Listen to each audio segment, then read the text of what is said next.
Assalamualaikum warahmatullahi wabarakatuh. Perkenalkan, saya Isna Mufida dengan NIM 23080 3102041 dari Prodi D3 Administrasi Keuangan. Di sini saya akan menyampaikan materi tentang akuntansi pinjaman KOR.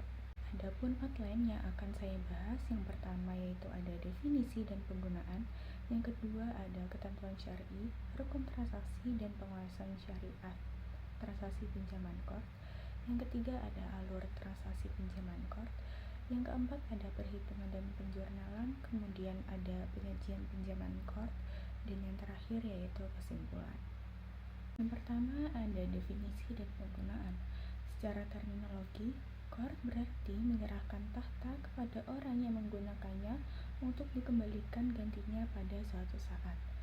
KOR sendiri merupakan transaksi yang diperbolehkan.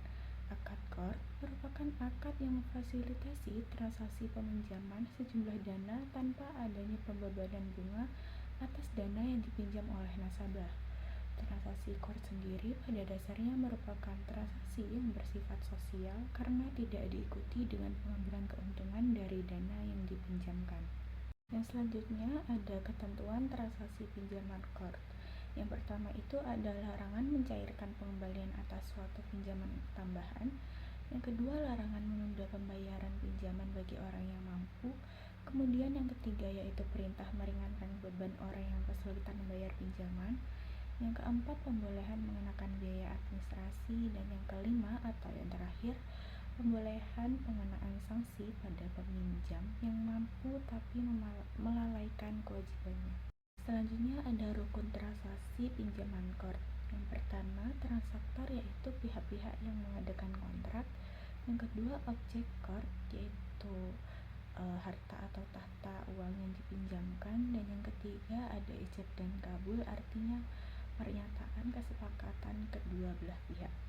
Kemudian adanya pengawasan syariah. Yang pertama yaitu memastikan pembiayaan KOR tidak digunakan untuk kegiatan yang bertentangan dengan prinsip syariah.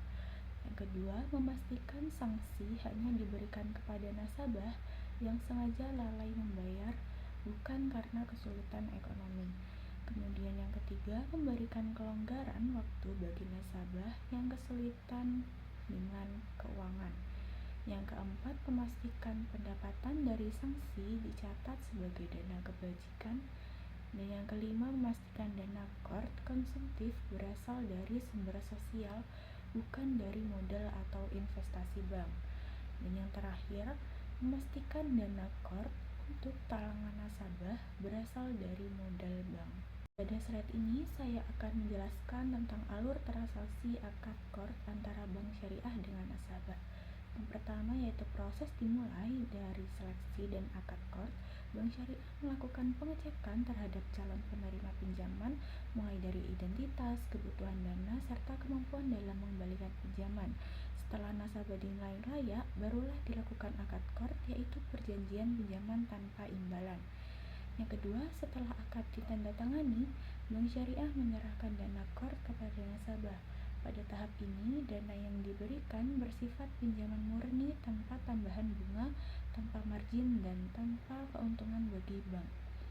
Yang ketiga, setelah menerima dana, nasabah berkewajiban mengembalikan dana KOR sebesar jumlah yang dipinjam. Artinya nasabah hanya mengembalikan pokoknya saja tanpa ada tambahan biaya lain. Pengembalian ini bisa dilakukan sesuai kesepakatan waktu yang ada dalam akad. Jadi secara keseluruhan alurnya itu sederhana: seleksi dan akad, terus dana diserahkan, terus dana dikembalikan sesuai jumlah pinjaman. Selanjutnya ada pinjaman KOR dengan dana sumber dana intern. Dengan contoh soal, Bapak Hartanto yang bekerja pada sebuah bank syariah meminjam kepada bank syariah tersebut dengan skema KOR untuk membayar uang masuk sekolah anaknya di perguruan tinggi. Pinjaman KOR ini menggunakan dana interbank. Informasi terkait akad yang disepakati adalah sebagai berikut: dengan jumlah pinjaman Rp1.000.000, lama pinjaman 4 bulan, dan biaya administrasi Rp10.000. Nah, dan untuk perhitungannya, yang pertama itu perhitungan angsuran per bulan dengan rumus Angsuran per bulan sama dengan total piutang bersih dibagi jumlah bulan pelunasan. Jadi 1 juta rupiah dibagi 4 bulan, totalnya menjadi Rp250.000. Untuk yang kedua, perhitungan biaya administrasi. Nah, biaya administrasi di sini sebesar 1% dari pinjaman dipungut saat akad untuk menutup biaya administrasi pembiayaan bank syariah. Dengan rumus, biaya administrasi sama dengan N% dikali dengan besar pinjaman, jadi 100% dikali 1 juta dengan total Rp10.000. Selanjutnya, penjurnalan transaksi pinjaman KOR yang pertama saat akad disepakati. Contoh, pada tanggal 20 Agustus 20XA, Bank Syariah menyetujui pinjaman KOR Bapak Hartanto dan langsung memasukkannya dalam rekening tabungan atas nama Bapak Hartanto. Pada hari yang sama, Bank Syariah langsung memotong biaya administrasi transaksi pinjaman KOR. Jadi, jurnalnya di sini yaitu biaya pinjaman KOR berada di debit sebesar 1 juta dan rekening nasabah Bapak Hartanto berada di kredit sebesar 1 juta juga. Kemudian rekening nasabah Bapak Hartanto berada di debit sebesar Rp10.000 dan pendapatan administrasinya di kredit sebesar Rp10.000. Selanjutnya, saat pembayaran angsuran yang pertama yang A, terdapat dana yang cukup untuk membayar angsuran.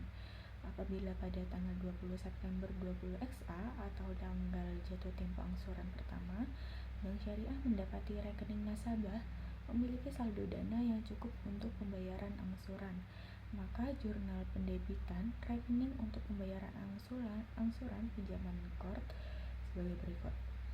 Rekening nasabah Bapak Hartanto didebit sebesar Rp250.000 dan pinjaman KOR dikredit sebesar Rp250.000.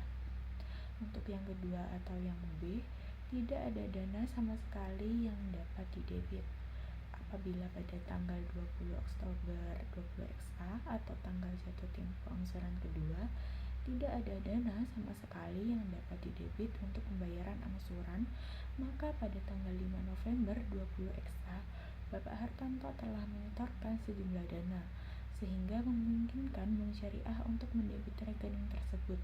Maka jurnalnya pinjaman KOR jatuh tempo sebesar Rp250.000 didebit dan pinjaman KOR dikredit sebesar Rp250.000. Kemudian rekening nasabah Bapak Hartanto didebit sebesar Rp250.000 dan dikredit juga sebesar Rp250.000. Untuk yang C, terdapat dana yang terbatas hingga hanya dapat mendebit sebagian dari jumlah angsuran. Jika pada tanggal 20 November 20XA atau tanggal jatuh tempo angsuran ketiga terdapat keterbatasan dana sehingga Bank Syariah hanya dapat mendebit Rp150.000, pendebitan berikutnya baru dapat dilakukan pada tanggal 10 Desember 20XA setelah Bapak Hartanto menyetorkan sejumlah dana tertentu sehingga Bank Syariah dapat mendebit sisa angsuran yang belum didebit ke rekening oleh bank. Jurnal untuk transaksi tanggal 20 November dan 10 Desember yaitu rekening nasabah Bapak Hartanto didebit sebesar Rp150.000 dan pinjaman KOR jatuh tempo didebit sebesar Rp100.000. Selanjutnya pinjaman KOR dikredit sebesar Rp250.000. Kemudian rekening nasabah Bapak Hartanto didebit Rp100.000 dan pinjaman KOR jatuh tempo dikredit juga sebesar Rp100.000. Selanjutnya yang ketiga, saat penerimaan imbalan. Misalnya pada tanggal 20 Desember XA atau waktu pembayaran angsuran terakhir, ini juga merupakan waktu akhir periode pinjaman KOR. Bapak Hartanto di samping membayar cicilannya yang terakhir, sebagai rasa terima kasihnya kepada Bank Syariah yang telah memberi pinjaman KOR untuk pembayaran uang kuliah anaknya, memberikan imbalan sebesar Rp25.000 kepada Bank Syariah. Penyerahan cicilan dan imbalan dilakukan secara langsung tanpa melalui debit rekening jurnal transaksi pada tanggal 20 Desember tersebut, yaitu sebagai berikut. Yang pertama yaitu ada kas didebit sebesar Rp275.000, kemudian pinjaman KOR dikredit sebesar Rp250.000 dan pendapatan operasional lainnya dikredit juga sebesar Rp25.000. Keempat, pembentukan cadangan kerugian pinjaman KOR. Misalnya pada pertengahan bulan Desember 2007, Bapak Hartanto melaporkan dirinya mengalami musibah sehingga diperkirakan tidak mampu membayar cicilan terakhirnya. Untuk itu dibentuk cadangan kerugian penurunan nilai aset keuangan pinjaman KOR dengan jurnalnya, yaitu beban kerugian penurunan nilai aset keuangan pinjaman KOR didebit sebesar Rp250.000 dan cadangan kerugian penurunan nilai aset dikredit juga sebesar Rp250.000.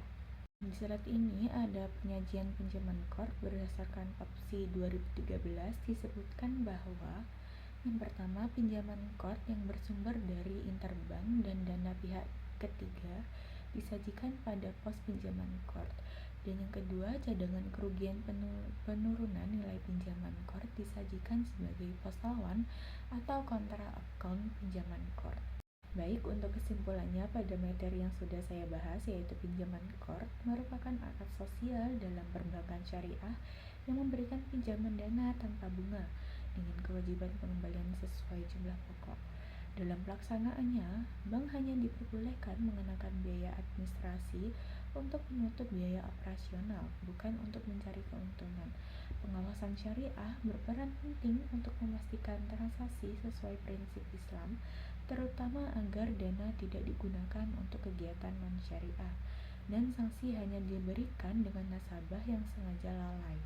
Secara keseluruhan, KOR menekankan nilai tolong-menolong, kejujuran, dan tanggung jawab sekaligus menjaga keseimbangan antara aspek sosial dan tata kelola keuangan bank syariah. Baik, itu saja materi tentang akuntansi pinjaman KOR yang dapat saya bahas. Bila ada salah kata, mohon dimaafkan. Wassalamualaikum warahmatullahi wabarakatuh.